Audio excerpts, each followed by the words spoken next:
Hello. Omulokozi yebazibwe. Tubanirizaako nate mu linnya lya Mukama waffe Yesu Kristo omwana wa Katonda omulamu wano ku You Are Free. Oli waddembe. Kiriza leero obeere waddembe kati yesaawa osobola okubeera ki oweddembe. Yes, mpozi mwebale kutwagala, mwebale ku likinga, mwebale ku subscribinga, mpozi ate n'okusharinga.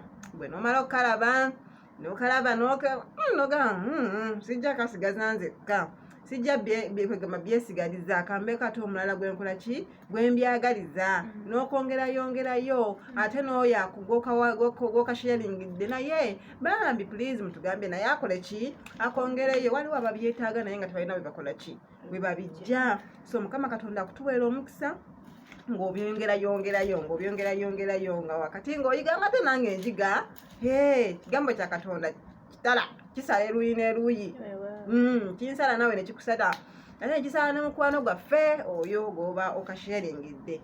Mukama Katonda akutwagalire akutuweera omukisa. Tuzze n'olwaleero waliwo ekituleese naye nga tunagenda ku kituleese kazi ng'oli mupya nga ye first time yo okulaba video eno ogamba bano bebaani. Please genda ku YouTube channel yotekemu Rachel and Ruth official UG, ojja kuba ate ng'okola ki otufuna video nyingi ziri eyo zikulindiridde zibadde zikulinze yessaawa yokole ki osobola okuba ate ng'oziraba.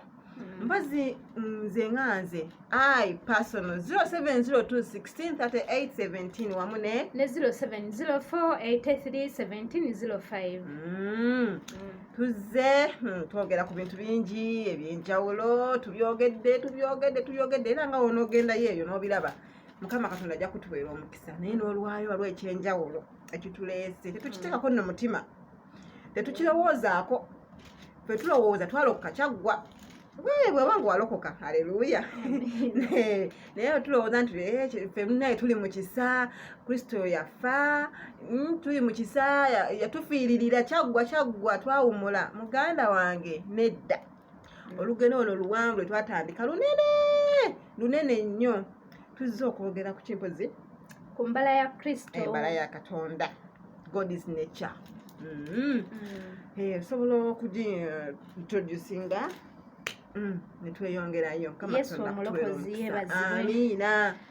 Kaakati mikwano gyange tuzze leero nga tetuzze kwogera ku bulijjo bye twogerako. Bulijjo twogera Kristo biki byayagala biki, naye leero tuzze kwogera ku kintu ekikulu ennyo mu bulokozi ng'abaana b'obwakabaka, nti okutwala embala ya Kristo. Singa Adamu teyayonoona, singa Adamu yawuliriza eddoboozi lya Katonda, singa tetuli wano kubagamba bannange tutwala embala ya Kristo. Actually Bayibuli egamba nti singa Adamu teyayonoona, singa teri asomesa munne agamba nti yagala Mukama, kubanga ate kibi kyalivuddewa, sitaani yalibaddewa mu ffe. Naye mukwano gwange lwaki tukyogera tuti nti okutwala embala ya Kristo twakirinakokko. Katonda bwe yayagala ensi eno n'atonda buli kimu kyonna kyolaba ku nsi, bwe yamala okukitonda n'abiraba nga biki birungi. Naye n'agamba ensi eno ebintu bino byentonze ani agenda obbirabirira? Naye ne bateesa mu busatu ne bagamba katukole omuntu mu ngeri yaffe, katukole omuntu mu mbala zaffe, katukole omuntu mu nnekya yaffe. Katonda nga bw'ali, nga gwe bw'onaazaala omwana n'omuzaala n'omuteeka wali. Actually kati ffe ekyo kale nkirese kiwewufuko, kubanga osobola ozaala omwana nga talina ekyakufaananako yadde. Naye ate ye Katonda kati kankireete nti nga woneekubye ekifaananyi mu ssimu, era omuntu asobola olaba ekifaananyi n'agamba ono Ruth bw'obanga omanyi. Kakati ne Katonda naye yatonda omuntu nga bw'otunuulira omuntu olaba ani? Olaba Katonda. Nga ne bw'oba tolabye Katonda ng'otunya obutunuulizi mutunogamba nti ono Katonda, kubanga buli kimu ekyali mu Katonda yakiwa omuntu. Nga obufuzi bwa Katonda, amaanyi ga Katonda, obulungi, buli mbala ya Kristo yonna ng'eri mu mwana w'omuntu. Naye Bayibuli etugamba mu lubereberye 2 oba 16 oba 26 bayibuli etugamba nti katonda bwe yatonda omuntu n'amuteeka mu lusuku olusuku kitegeeza kubeerawo kwa katonda provision protection bingi naye we yamuteeka mu maaso ga katonda n'amuwako instruction kati katonda bwe yatutonda lwaki yamuwa instruction eyo abantu abasinga twebuuza lwaki katonda bwe yatonda omuntu n'amuteeka mu lusuku lwaki yamugamba nti tokiryangako katonda bwe yatonda omuntu neyerekerezayo ekintu kimu n'agamba omuntu ono saagala amanye bibi njagala amanye birungi byokka saagala bimuteteganya n'atutonda nga tumanyi birungi byokka naye bwe twajemera katonda ne tutandika okubeera nga tumanyi obulungi n'obubi ne tuva mu kifaananyi kya katonda sitaani ne yeddiza obuyinza mu bulamu bwaffe ne tuva mu kifaananyi kya katonda kaakati kristo ekyamuleeta kwe kutuzzaayo mu kifaananyi kiri ekya adamu nga tanaba kugwa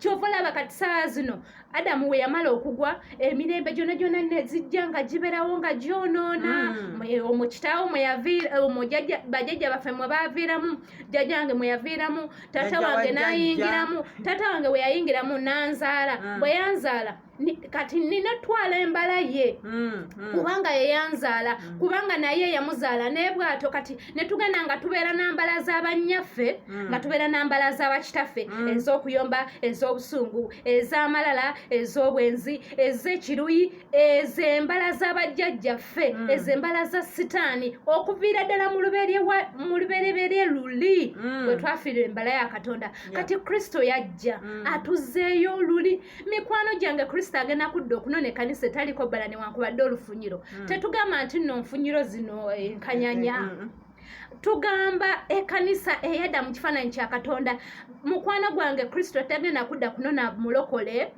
tagenda kudda kunona musiraamu tagenda kudda kunona mukatuliki agenda kudda kunona eyadda mu kifaananyi kya katonda eyadda mu mbala ya katonda eri era kristo kyekyamuleeta ku musaala bwenzo gamba kati tusobola tutya okuddayo kristo kyekyamuleeta katonda nga bwe yatonda omwana w'omuntu adamu n'amuteeka ku nsi bw'atyo bwe yakwata ekifaananyi kye neyeekuba kati ku mulembe guno tulina amasimu neyeekuba n'akisindika ku nsi n'agamba omuntu ye ngenda kudda okunona omuntu naye waba nga tafaananyi ekyo ekifaananyi kyensindise temudaaga tatawaana kati bwe yakisindika ekifaananyi kye nakibeera ku nsi bayibuli etugamba nti nabeera ekyokulabirako era agamba nti tutambule nga tutunuulira omuntu ogu entandikwa y'okukkiriza kwaffe kristo nga tutambula tutunuulidde ekifaananyi kye yatusindikira n'atugamba nze ngenda okudda bwe tewaliwo ku mulembe gwa adamu oyinza ogamba nze adamu n'amusangawa bannaye kale kugwa kristo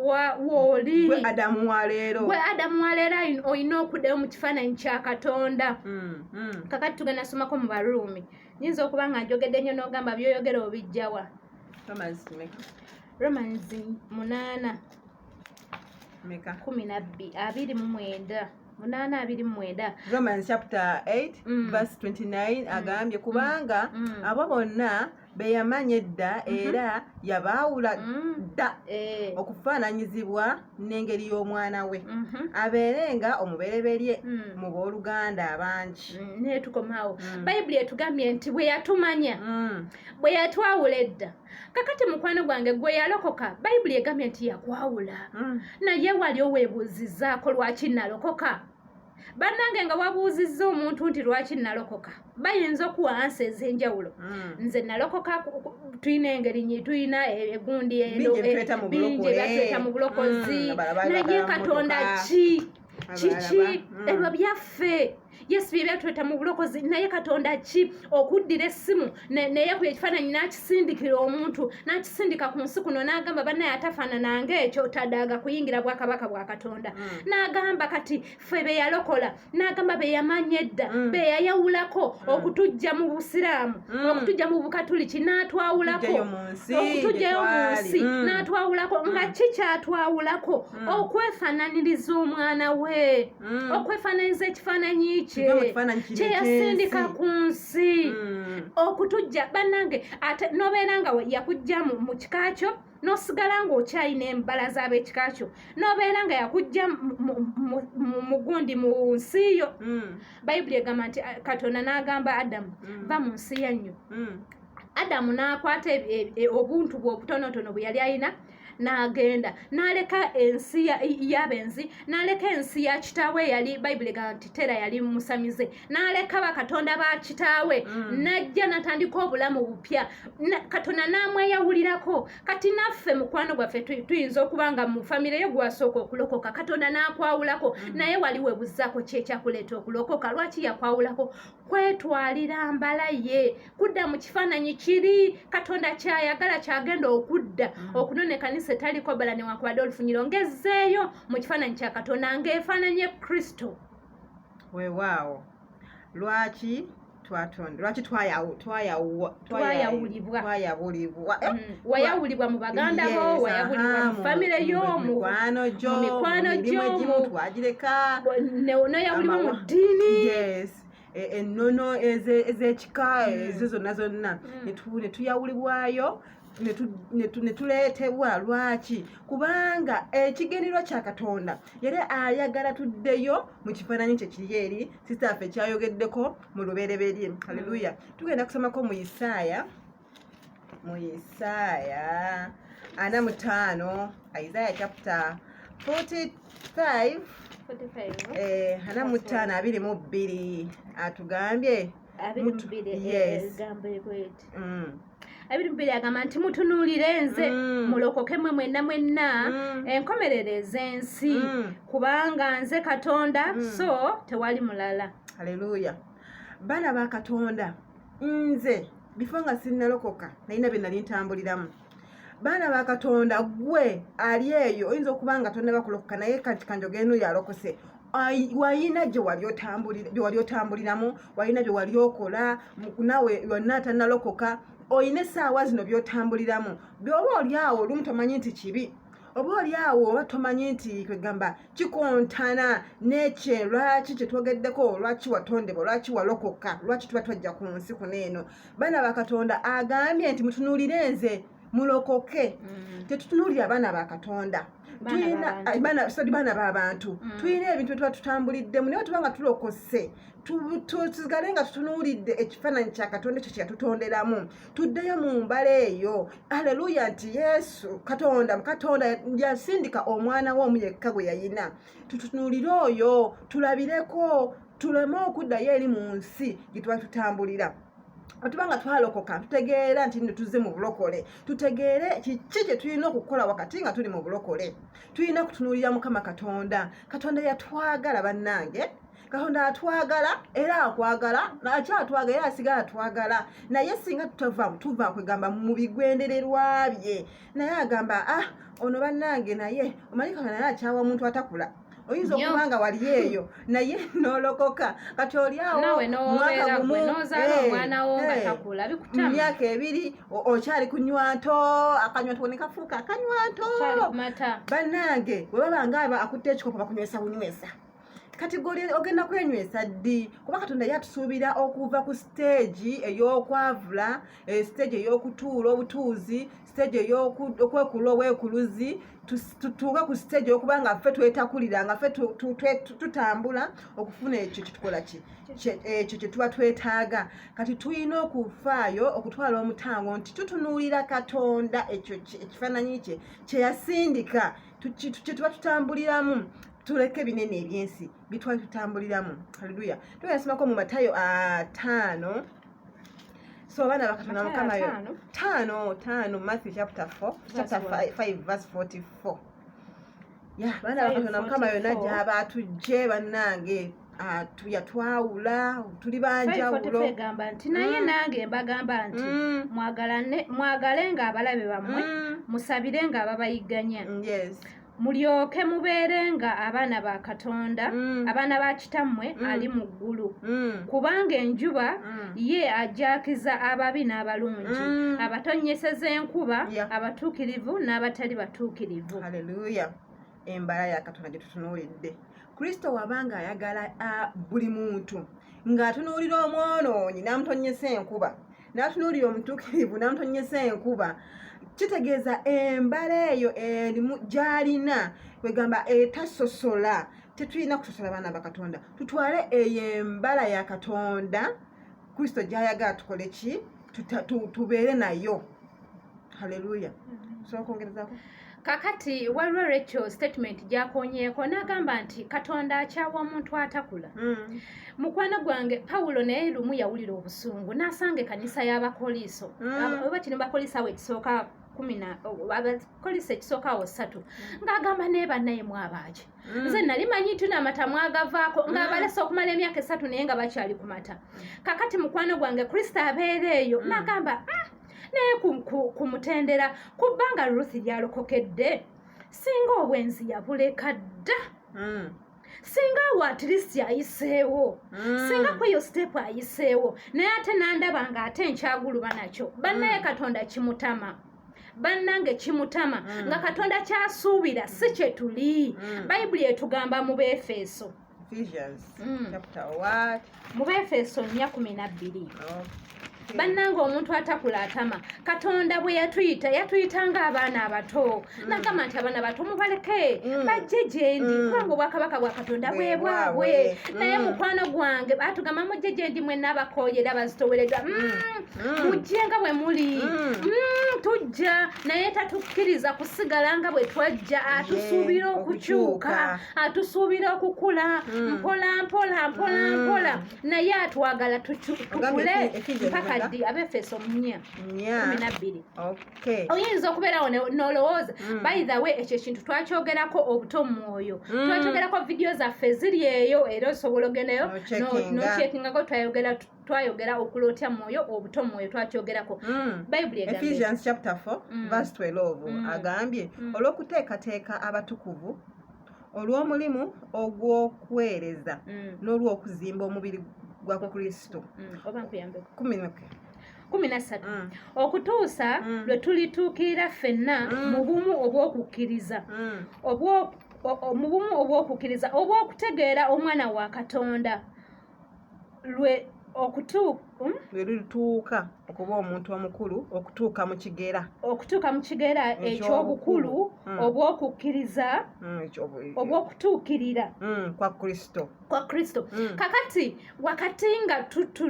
wakati nga tuluubirirwa okukula wakati nga twagala okukula bannange mu nsi muno nze nabeeranga omuto naye nga nze n'omuntu gwe neegomba naye nga Mukama Katonda kale saagambanga nnyo Mukama Katonda nagaba banne singa nkula nembeera ng'omuntu ono okitegeera naye wamulinako nogamba ne singa nkula njagala kubeera nga gundi. Kakati wano mu bulokozi Bayibuli etugamba nga tutunuulira ago Kristo ng'otambula olugendo lw'obulokozi ng'otunuulira ago Kristo. Bannange bw'obanga otambula olugendo nga tomanyi gy'olaga togenda kumalako ebintu bingi ebigenda okuwugula nga tomanyi gy'olaga oba tolina kiruubirirwa oba tolina ky'otunuulidde. Mu lugendo luno Bayibuli etugambye nga tutunuulira okutuuka ku kigera kya Kristo okutuuka ku mutendera okutuuka ku levo eyo no levo y'amaanyi. Oye eyatemebwa eyakubibwa emigo nasigala nagamba Mukama kitange basonyiwe kubaga tebajje bakola omugo gwagendanga n'ennyama kiki baali bakolawo nga tebamanyi kye bakola tebamanyi tibali mu mukuba. Mukwano gwange levo gye batutereddeko nnene kakati bw'okitegeera nti levo gye batutereddeko nnene ebyo kati obutonotono buneeno n'omanya kati kiringa bwe banakuwa waaka kiringa bwe banakuwa waaka osooka n'otunuuliramu ennamba z'osobola n'osooka n'ositulamu n'ogamba eno ngisobola eno nyangu n'osooka n'ofuba kuzina eno enzibu manya obudde naye oba buweddeyo zino osobola ozikola ku supiidi. Kaakati nga tutambula mu lugendo luno olw'obulokozi tuleke buno obuntu obutono embala za Kristo. Bayibuli etugambye nga tutambula nga tutunuulira oyo ku kigera kya Kristo ayagala tukule tutuuke mu kigera kya Kristo. Katonda ayagala tukule. Haleluya. Bw'obanga okyagenda ku katuuti n'obuulira enjiri n'omala ate bw'ofuluma bw'oti enjiri gyo oba omusumba oba ekitiibwa ekyo Katonda kyaba yakugamba ekitiibwa Katonda kyaba yakuwa ekyokubuulira enjiri eky'obusumba n'okyeyambulira ku mulyango gw'ekkanisa ng'ofuluma. Bantu bangi tubalabye abadde mu kwegamba muntu wa Katonda ng'abuulira enjiri ng'abuulira ekigambo kya Katonda ate n'abantu ne bakyuka abantu ne bakwatwako abantu ne balaba nga yes waba ayogedde ekigambo haleluya Yesu naye nga tali mu mbala wadde ya Katonda nga bino jasa abyogera bwogezi n'abyogera ne bikomaawo naye nga bwadde eri byekayeka bwati ne bamugamba nti bwoti embala ya Katonda temuliimu wadde lwaki bangi bakola ebintu eyo munzikiza eyo tujja bita munzikiza naye maaso ga Katonda tebanzikiza abakiraba buli kimu ababiraba buli kimu so baana ba Katonda tulina okufaayo okulaba nti wadde nga wakati nga tubuulira enjiri wakati nga tugamba tusabira abantu bakyuka wakati ffe tukyuse ffe tutambulidde mu mbala ya Katonda twagadde abantu kwegamba tuyambye abantu waliyo omusumba omu nga musumba no w'amaanyi naye nga ye yagamba nti nze okuyamba nedda ye kasita agenda mu kyaki tumayita ssente n'abuulira enjiri olwo ye kyo kiba kiwedde Katonda embala Katonda ayagala okuyamba Katonda bingi byagala tutambuliremu eyo embala yeeyo embala ya Katonda yeta amutuukirivu ati naffe atusuubira okubeera abatuukirivu tunatwala embala gy'ayagala tubeeremu tutambuliremu kubanga era tugamba Matayo meka Matayo 5:58 ogagamba mubeere batuukirivu nga kitammwe ali mu ggulu bw'ali omutuukirivu 48 yes agamba tubeere batuukirivu nga kitaffe ali mu ggulu wali omutuukirivu gwe wenna ng'oli eyo ng'oclaiminga nti bannange nze ndi mulokole olina embala ya Kristo yes olina mulokole kuba tukyogera oli n'agamba nti oyo baba mulokole nange ndi mulokole lwaki mufaanaganya walina okubaawo ekibaawula